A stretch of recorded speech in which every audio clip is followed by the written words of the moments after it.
Vamos a continuar con nuestra siguiente sesión y quisiera que revisáramos ya lo que nos falta de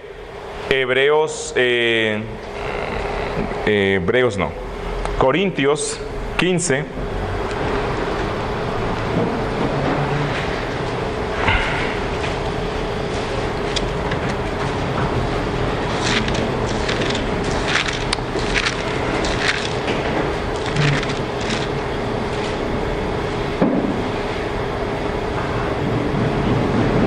Bueno, regresemos más bien al capítulo 11 de la segunda carta, capítulo 11, y vamos a mirar allí algo donde nosotros lo dejamos.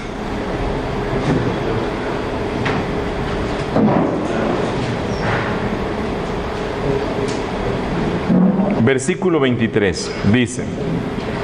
11:23. Son ministros de Cristo, como si estuviera loco hablo, yo más. Bueno, él dice como loco porque o sea, él no quiere ser prepotente, no quiere ser alguien que pase como, uy, es que yo soy lo más cool. No. Pero él dice como loco, a causa de que ustedes me llevan a que les hable así, yo se los digo. En trabajos más abundantes, en azotes sin números, en cárceles más, en peligros de muerte muchas veces. De los judíos 5 veces he recibido 40 azotes menos 1. 3 veces he sido azotado con varas, 1 vez apedreado, 3 veces he padecido naufragio, 1 noche y 1 día he estado como naufragio en alta mar. En caminos muchas veces, en peligros de ríos, peligros de ladrones, peligros de los de mi nación, peligros de los gentiles, peligros de la ciudad, peligros en el desierto, peligros en el mar, peligros entre falsos hermanos, en trabajo y fatiga, en muchos desvelos, en hambre y sed, en muchos ayunos, en frío y desnudez, y además de otras cosas, lo que sobre mí se agolpa cada día, la preocupación por todas las iglesias. ¿Quién enferma y yo no enfermo? ¿A quién se le hace tropezar y yo no me indigno? Si es necesario gloriarse, me gloriaré en lo que es la debilidad. Lo que Pablo dice aquí, acéptenme. Yo tengo las pruebas de que soy un apóstol de Cristo, y una prueba extra es que yo imito a Cristo.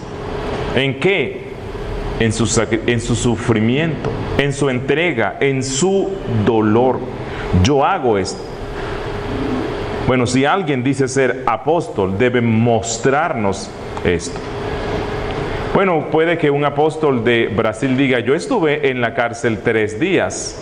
O un apóstol de Corea, yo estuve en la cárcel unos días, sí, pero por ladrón.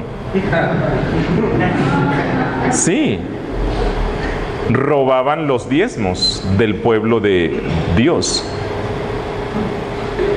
Si ven lo distinto que es el apóstol bíblico de los apóstoles de la iglesia católica y de los apóstoles de la iglesia evangélica hoy día, son totalmente distintos. Totalmente distintos. Y vayamos a 1 Corintios, capítulo 15.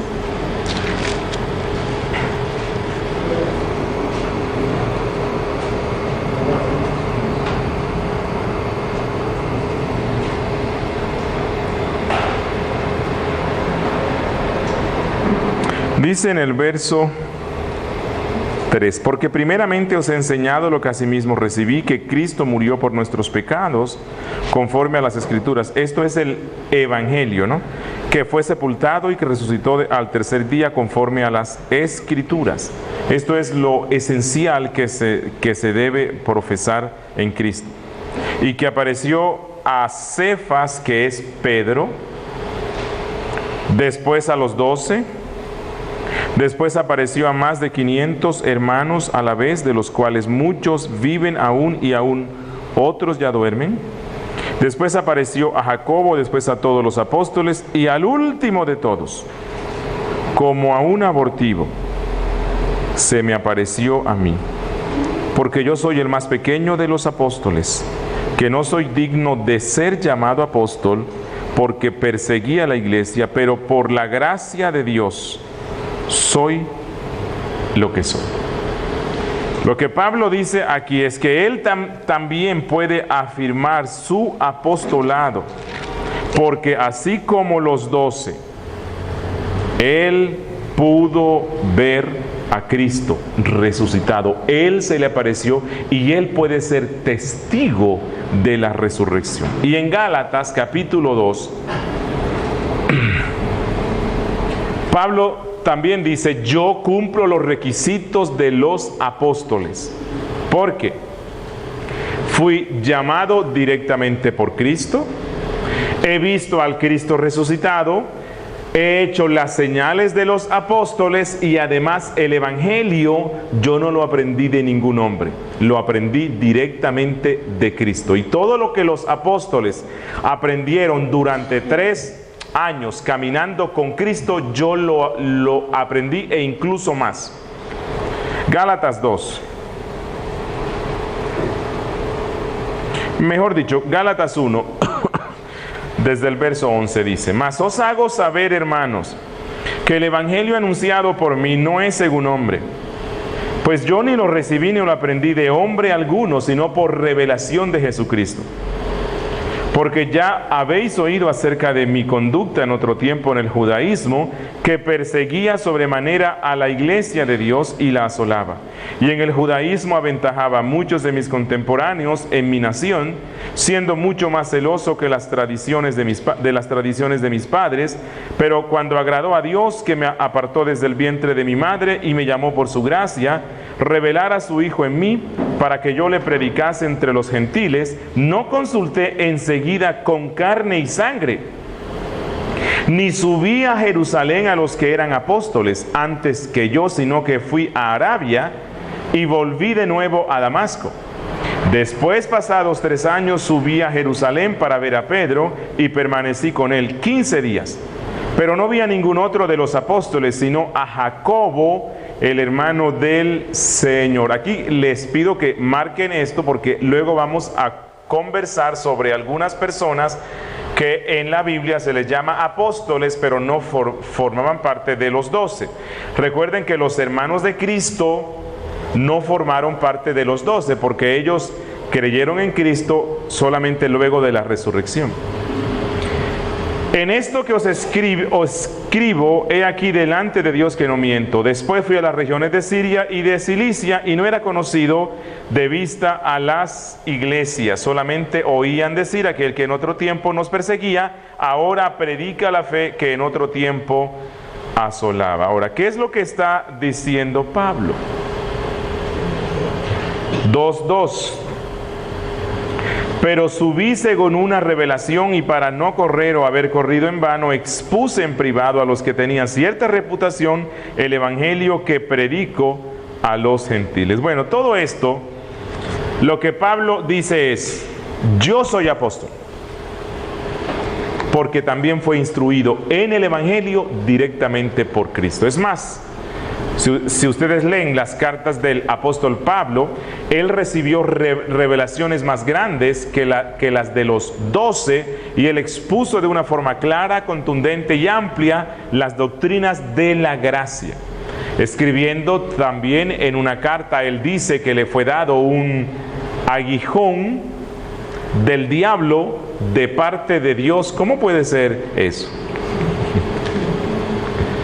Pero sí es lo que él dice. Dios le mandó un aguijón, pero el aguijón era producido por el diablo. Allí recordamos que Calvino se refería al diablo como el pobre diablo de Dios.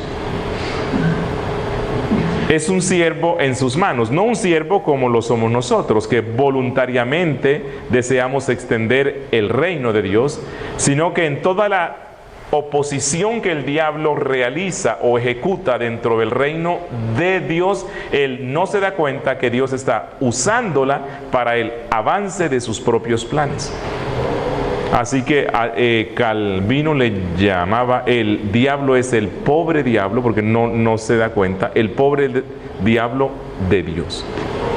Ok, Y Pablo dice que me fue dado un aguijón en la carne a causa de las revelaciones que había recibido para que no me exaltase desmedidamente. Y las revelaciones no fue porque un día abrió la nevera y la lechuga le dijo algo. No, fue Cristo mismo quien se le apareció a él y le instruyó. Todo lo que los apóstoles aprendieron durante 3 años. Y una prueba es que cuando él, en 1 Corintios capítulo 11, hablando de la institución de la cena, él dice: porque yo os escribo lo que también recibí. ¿De quién?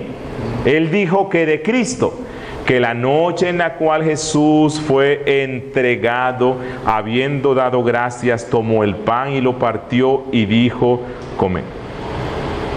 Bueno, Pablo aprendió todo lo que Cristo enseñó durante esos 3 años. Y eso es por lo cual él dice: yo debo ser llamado apóstol. Pero en la Biblia, como en este texto que ya hemos visto, a Jacobo, el hermano de Cristo, que era anciano en la iglesia de Jerusalén, el cual escribió una de las cartas, ¿cierto? La carta de Jacobo. ¿Sí la han leído? Ok. Bernabé, de una forma clara en la Biblia, Hechos 4:14, se identifica con Pablo. Pablo lo pone como a él, junto con él como apóstol. Y Hebreos 3:1 incluso dice que Cristo mismo es un apóstol. La pregunta es, ¿entonces hay más? Bueno, hay que recordar esto. Apóstol, hay que recordar lo del tema de las transliteraciones. ¿Sí recuerdan que les dije eso? Que el término, ¿cuál era? El término iglesia no se podía entender bien a causa de que es una transliteración. Y como una transliteración, se pierde un poco el sentido de la lengua original. Bueno, lo mismo sucede con el término apóstol. Apóstol es una transliteración de un término griego, ¿cierto? Apostolos. Ahora, ese término griego, en el mundo griego, significaba alguien que es enviado con una misión. Apóstol, en el mundo griego no se refería únicamente a los 12. Apóstol se refería a toda persona que era enviada con una misión, no importa si era cristiana o no, no importa si la misión era económica, política o de otra índole. Cualquier persona que era enviada a otro sitio con una misión particular, en vez de decir que era un mensajero o que era un misionero, se decía que era un apóstol. Entonces, algunos no logran distinguir esto cuando leen la Biblia y llegan a la conclusión de que sí existieron otros apóstoles como los 12, los cuales tenían autoridad apostólica porque en la Biblia se les llama apóstol. Es como en el caso del término diáconos, que en griego, vamos a verlo, significa algo así como el que sirve en las mesas. Entonces Pablo en Romanos, ya finalizando su carta, él escribe y pide que saluden a la diaconisa Febe. Y algunos llegan a la conclusión entonces que las damas también pueden tener el oficio ordenado de diáconos. Pero no, es simplemente que los traductores bíblicos en algunas partes traducen el término y en otros no. Porque realmente el texto debió ser traducido: saludadme a la servidora Febe, que es lo que significaba. Entonces eso trae confusión. Lo mismo pasa con el término apóstol. Sí. Recuerden que en los tiempos en que se escribe el Nuevo Testamento, la lengua universal era ¿cuál? O por lo menos en el mundo conocido, ¿no? El griego. Así que cuando iban a hablar de una persona que era misionera, o sea, que había sido enviada, y recuerden que todos estos que están aquí eran enviados de la iglesia, entonces les daban el nombre de apóstol, digámoslo así, con A minúscula.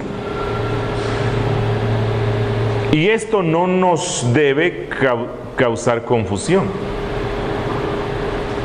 ¿Cuál es, si lo vemos desde esta perspectiva, a quiénes se les debe llamar entonces apóstoles con A minúscula hoy? A los misioneros, los que son enviados por la iglesia local. Cristo es llamado nuestro apóstol, ¿por qué? Porque Él fue enviado por el Padre del cielo a la tierra. Lo que sucede hoy día es que la mayoría de los que reclaman el título de apóstoles no son misioneros. Es más, un verdadero misionero ha aprendido tanto la humildad en el fragor de la lucha evangelizando, porque misionero no es como, bueno, voy a ser cuidadoso con lo que digo, pero a ver, ¿cómo lo digo? Algunas misiones norteamericanas envían misioneros, ¿no?, a Colombia, Venezuela y a otras partes, pero usted mira cuál es la misión que ellos hacen. Bueno, viven en una casa en el estrato más alto, andan en unos autos que la mayoría de la población donde están no los tiene, viven en unas comodidades que no es lo que el grueso de la población a la cual ellos van tienen. Tal vez empiezan a dar unas clases de inglés o de música, envían fotos, demoran 4 años, 5 años, bueno, como esto me lo dijo un misionero norteamericano. Se demoran 3 años aprendiendo la lengua para donde ellos van y están en misión. Y luego se demoran 3 años más dando clases de música o enseñando inglés, y luego vuelven a Norteamérica y son recibidos como grandes héroes porque, wow, se atrevieron a ir a Latinoamérica, se metieron en medio de la selva, se enfrentaron con todos esos peligros que Latinoamérica tiene, zancudos, tigres, las FARC y todo eso, y sufrieron allá durante 6 años. Bueno, creo que muchos de estos misioneros tampoco se les debe dar el nombre de apóstol con A minúscula. Y no digo que todos sean así, no. El Evangelio lo recibimos en Latinoamérica en buena parte por hombres que sí dieron hasta sus vidas, norteamericanos, que venían acá y lo daban todo. O sea, estos son casos excepcionales. Y más bien es las misiones que se dan hoy, pero no son las que se dieron al principio, ¿no? Un misionero real va a tierras donde el evangelio, como dijo Pablo, no es conocido. Él no va a sembrar donde otros ya sembraron. ¿Y qué pasa cuando un misionero va a unas tierras donde el evangelio no es conocido? ¿Lo reciben con los brazos abiertos? No. Persecución, desprecio, le hacen de todo, tiene que sufrir. Bueno, un verdadero misionero ha sufrido tanto en las misiones que es un hombre humilde, que no aceptaría nunca que se le llame apóstol. Pero si hay alguien a quien se le puede dar ese título con A minúscula hoy, son a los misioneros. Bien. Ok, vamos a continuar. Y vamos a pasar al tema del gobierno de la iglesia. Una iglesia bíblica, ya hemos visto dentro de las marcas de la iglesia saludable, una iglesia saludable tiene un gobierno bíblico. Pero como ustedes saben, el tema del gobierno de la iglesia ha sido uno de los menos controversiales que hay en el mundo, ¿verdad? No, ha sido uno de los temas más controversiales. ¿Por qué? Dentro de las iglesias que se llaman cristianas, encontramos por un extremo el gobierno jerárquico, monárquico, con una jerarquía estructurada y compleja. Y en el otro extremo encontramos a los que rechazan cualquier clase de gobierno. En un lado está el catolicismo romano y un poco la iglesia episcopal y la iglesia anglicana. Y por el otro lado, los que rechazan cualquier clase de gobierno, encontramos a los cuáqueros, creo que se acentúa así, cuáquero, ¿no? O por lo menos uno dice avena cuáquer, ¿no? Los cuáqueros y un poco los que son conocidos como darvistas. Pero entre estos dos extremos hay todo lo que usted quiera. Encontramos todo lo que usted quiera respecto al gobierno de la iglesia. Pero a pesar de lo complejo que este tema es en la historia de la iglesia y en la iglesia actualmente, estoy convencido que la Biblia nos da algunos principios fundamentales que deben estar en todo gobierno de la iglesia. Pero antes de explicárselo, voy a cambiar. Antes de explicárselo, voy a regresar allí. Vamos a ver algunos de los sistemas de gobierno más popularizados o conocidos dentro de todo este campo, dentro de todo este horizonte que se llama la Iglesia de Cristo. Como les dije antes, en un extremo están los cuáqueros y los darvistas. No sé si recuerdan a John Darby. ¿Lo conocieron? Yo no, pero sí, fue uno de los fundadores del dispensacionalismo y de toda esta, del premilenialismo dispensacionalista. John Darby y los cuáqueros reaccionaron en contra de la alta jerarquización que tenía la iglesia anglicana. Bueno, específicamente en el caso de Darby. La iglesia anglicana, como luego vamos a ver, tiene un sistema de gobierno con una jerarquía impresionante, parecida a la del catolicismo romano. Entonces ellos tienen al máximo jefe de la iglesia, que hoy día es la reina de Inglaterra. Luego tienen el arzobispo de Canterbury, luego tienen otros arzobispos, obispos, párrocos y bueno, todo esto, tal como pasa en el catolicismo. Así que algunos cristianos, al ver esta jerarquización y el establecimiento de un clero aparte de la membresía, entonces ellos reaccionaron, pero toda reacción por lo general se va al extremo opuesto. Así que ellos rechazaron toda clase de gobierno eclesiástico,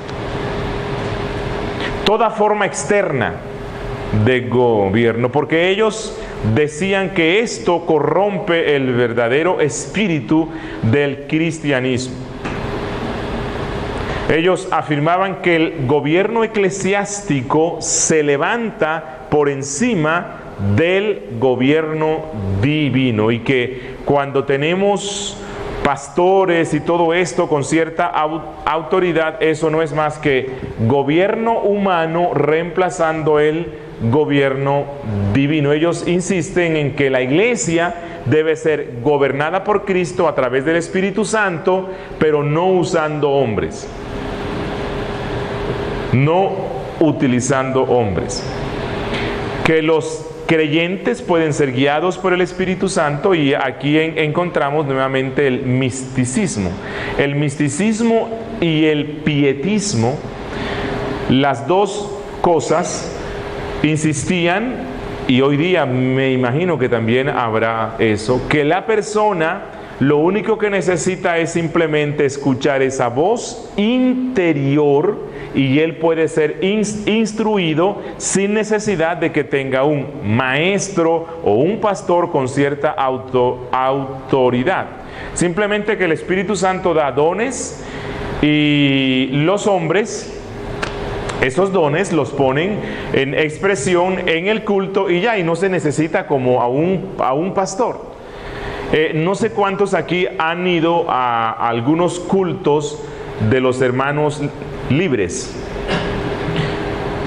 Los hermanos libres, en su versión más clásica, insisten en que la figura de pastor, tal como nosotros la practicamos, no debe ser vista, sino que el Espíritu Santo a algunos hombres les da el ser ancianos, pero no ancianos con la autoridad que la Biblia da y que las iglesias reformadas practican, sino que hay hombres que se levantan en determinada época, y ellos pueden ser cierta guía, pueden dar cierta instrucción, y se han ido a los cultos, se dan cuenta, o sea, aquí hablo de los hermanos libres que conservan más esa tradición darbista, porque están unos que incluso ya son reformados, ¿no? Entonces, en el culto no hay un director, sino que voluntariamente, espontáneamente, un miembro se levanta y dice: vamos a cantar el himno 4, ¿cierto? Voluntariamente. O sea, no es que los himnos se canten como una reafirmación de lo que se va a predicar, porque no hay alguien que esté guiando, y otro se levanta: no, vamos a orar. El otro: no, vamos a hacer esto y esto y esto. Ahora, pareciera ser bueno, pero realmente no es lo que la Biblia dice, porque eso lleva, o sea, la Biblia misma nos muestra que Cristo ha dado hombres dones a la iglesia, los cuales guían a la iglesia, los cuales la presiden, los cuales reciben autoridad de Cristo para que la ejerzan humildemente, ¿cierto? Como dice Pedro, ¿cierto? No es que ellos se imponen, pero el Espíritu Santo los llama para que sean guía de la iglesia. Los cuáqueros y algunos darbistas hoy día siguen siendo así. Hay unos cuáqueros que ya tienen pastores, y entonces ya se han ido aislando o desmarcando de esa tradición. Ok, entonces, entre los cuáqueros, especialmente ellos, porque los darbistas sí tienen cierto tipo de gobierno, pero entre los cuáqueros se insiste que no se necesita nada de eso, simplemente usted y el Espíritu Santo, y las iluminaciones que el Espíritu Santo dé. Cuáquero significa algo así como el que tiembla, y se les llamaban los tembladores. Entonces ellos pensaban que de alguna forma mística el Espíritu Santo venía, y algunas manifestaciones emotivas, y ya Él les daba todo lo que se necesitaban, y no se necesitaban de los otros dones. Por otro lado, en el siglo XV y en el siglo XVI surge lo que se llamó el sistema erastiano. Se le denominó así porque fue fundado por Erastus, quien nació en el 1524. Erastus era como el otro extremo. Él decía que la iglesia depende totalmente del Estado, que la iglesia debe su existencia al Estado, y siendo que ella depende su existencia del Estado, Las iglesias locales no deben tener pastores con cierta autoridad, sino simplemente instructores, porque la iglesia depende totalmente de la autoridad del Estado. Es decir, el Estado es el que toma las decisiones sobre la iglesia, ejerce la disciplina y la comunión. No sé cuántos recuerdan, en la Iglesia Católica Romana Colombiana, el nombramiento de algunos jerarcas no solamente dependía de Roma, sino del Estado. El Estado mismo daba el visto bueno si aceptaba o no, o recomendaba cuál hombre, cuál cura, esto era apto, o ellos lo recomendaban para que fuera líder aquí en la iglesia. Algunas ramas de la iglesia luterana en Alemania, en Escocia y la iglesia de Inglaterra conservan aún algo de este sistema erastiano. En el caso de la iglesia de Inglaterra, la reina tiene facultades sobre ella. En el caso de la iglesia luterana, Lutero mismo no supo hacer esta distinción entre el Estado y la iglesia y puso a la iglesia en servidumbre del Estado. Ese es otro sistema de gobierno. Luego encontramos el sistema episcopal. El sistema episcopal es el que mantiene hoy la iglesia anglicana y algunas denominaciones evangélicas.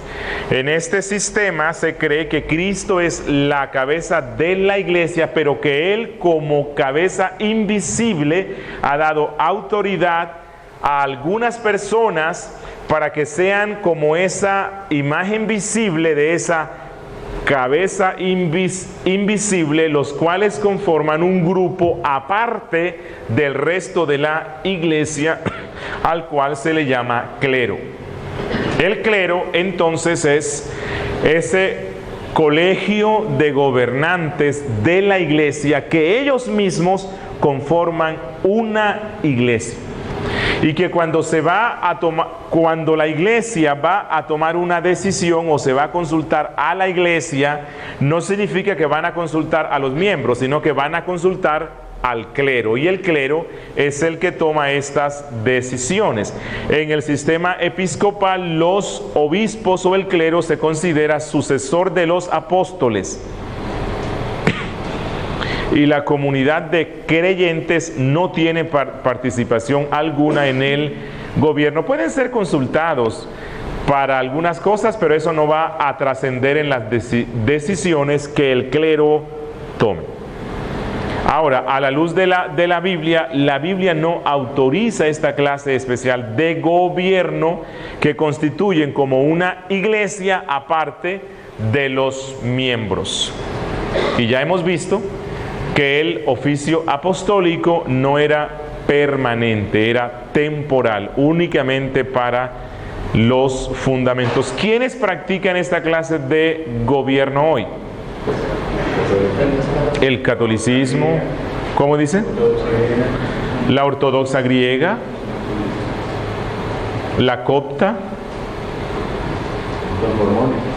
los mormones, no sé. No los estudio. Hay un líder máximo. Sí, tienen un líder. La iglesia anglicana, la iglesia episcopal, la iglesia metodista tiene también algo así parecido. La iglesia luterana mismo tiene también, no así como esto que hemos dicho, pero sí hay algo parecido así.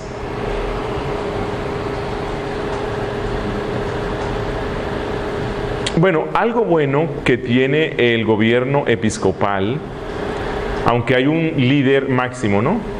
Pero este líder máximo tiene otros hombres, ¿cierto? Tienen arzobispos, cardenales y ayudan a gobernar a la máxima cabeza. Pero hay un sistema que no lo escribí aquí. porque bueno, no ha sido clasificado, o sea, no en la taxonomía del gobierno todavía no ha sido clasificado, pero es algo que se está dando mucho hoy, y es el monoobispado. En el sistema episcopal, bueno, hay un líder, ¿verdad? Pero él tiene a otros allí, tiene todo un sistema, pero en el sistema monoobispal, no, solamente está un hombre que se levanta como líder y es el dueño. Y es el que toma las decisiones, a quien expulsa, a quien recibe, cómo se gastan los diezmos, para quién va eso. Él es el que toma todas las decisiones, qué música cantan, qué doctrina se creen, a qué predicador se invita. Eso es a lo que se le llama monoobispado. No sé si habrán visto por allí alguna congregación donde se practique eso. Muchas, ¿verdad? Muchos. Están otros que al sistema monoobispal le llaman monoavispado. Ok. El sistema católico, que como dije antes, es también episcopal, pero es el sistema episcopal llevado a sus extremos. Porque por lo menos en la iglesia de Inglaterra ellos no dicen tener al sucesor de Pedro. Ellos no dicen que la reina sea Pedro hoy, ¿no?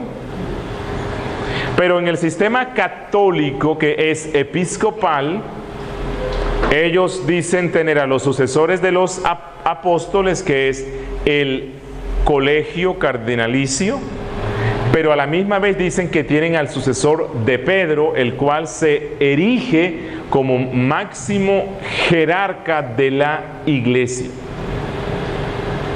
Así que este sistema episcopal es a la misma vez monárquico. Hay un rey, monarca, que gobierna todo. Incluso hubo un tiempo en el cual el Papa, considerándose rey sobre la iglesia, y recuerden que les dije del escrito de Agustín, ¿no?, donde él presenta que la iglesia es el reino, y entonces como reino debe gobernar sobre el mundo. Entonces el Papa, hubo un tiempo en la época culmen del papado en el cual se convierte en rey no solamente de la iglesia, sino de todas las naciones. Y el rey era quien, el Papa era quien designaba a los reyes y quien los quitaba. Y él controlaba todo.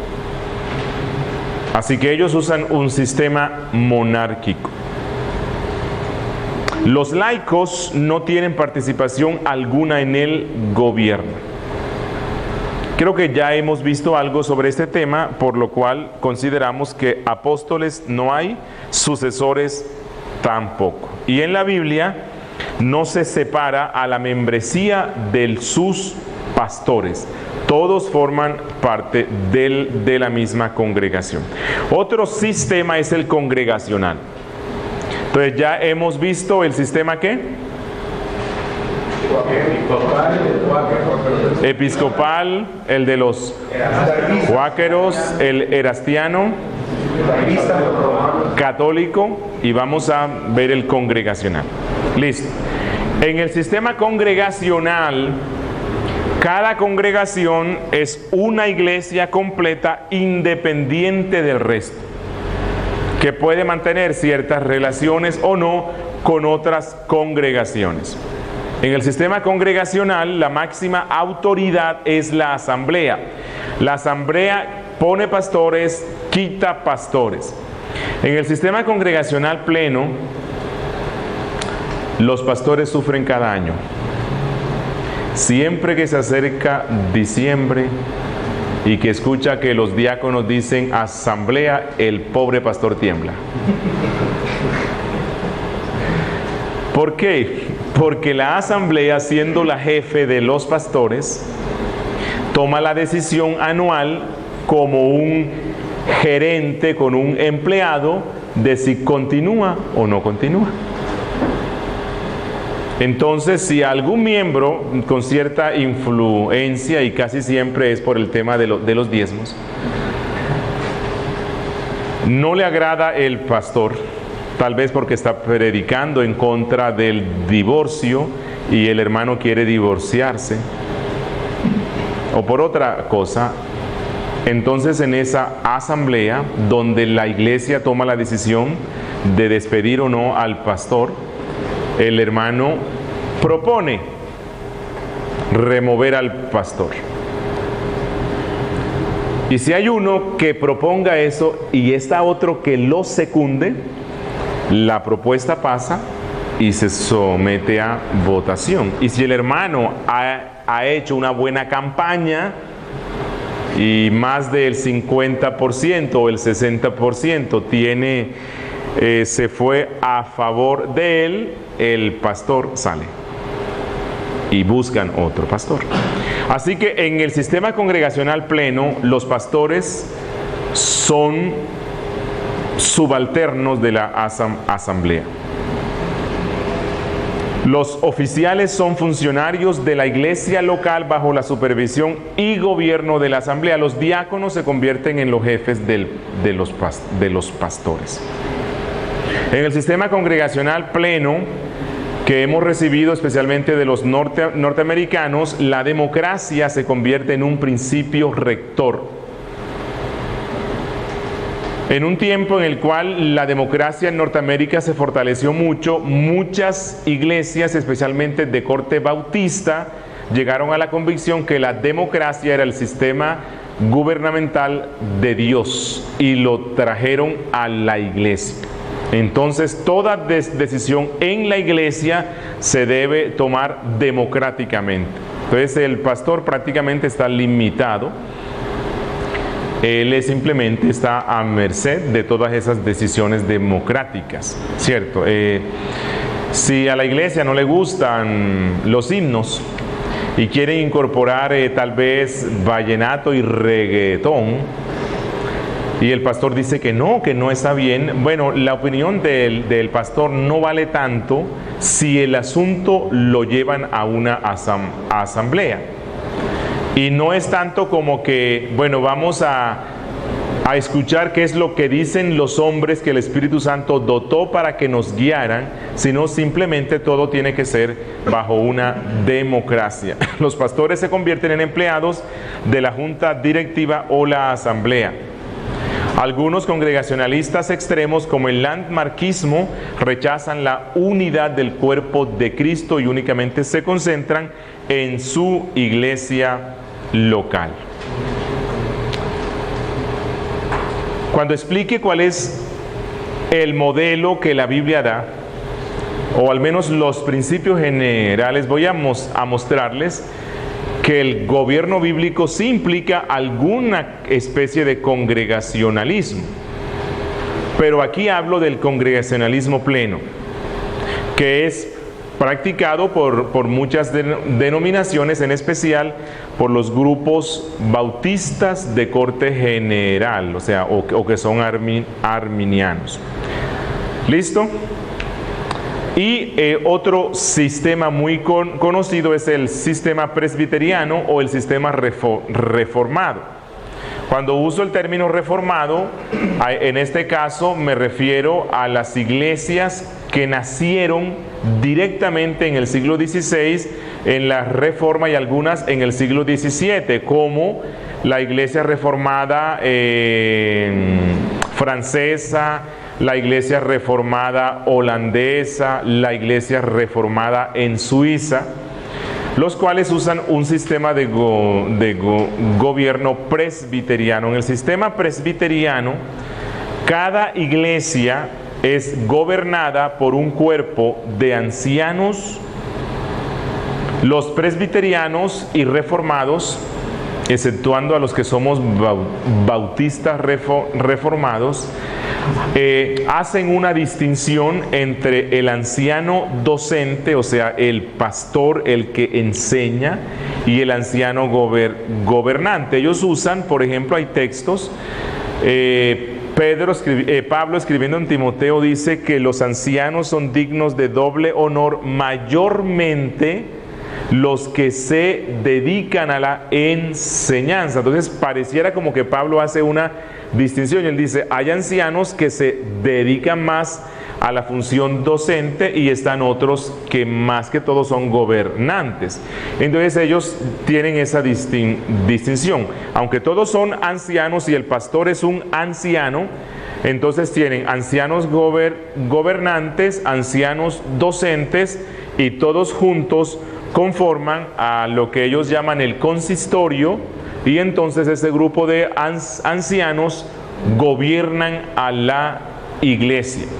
Los ancianos son elegidos por la asamblea, pero su autoridad no depende de la asamblea, sino que una vez que ya está constituido el cuerpo de ancianos que han sido reconocidos por la cualificación que ellos tienen, entonces ellos gobiernan a la iglesia. En el sistema presbiteriano, la iglesia también tiene autonomía, pero el consistorio local, que está compuesto por ¿quiénes?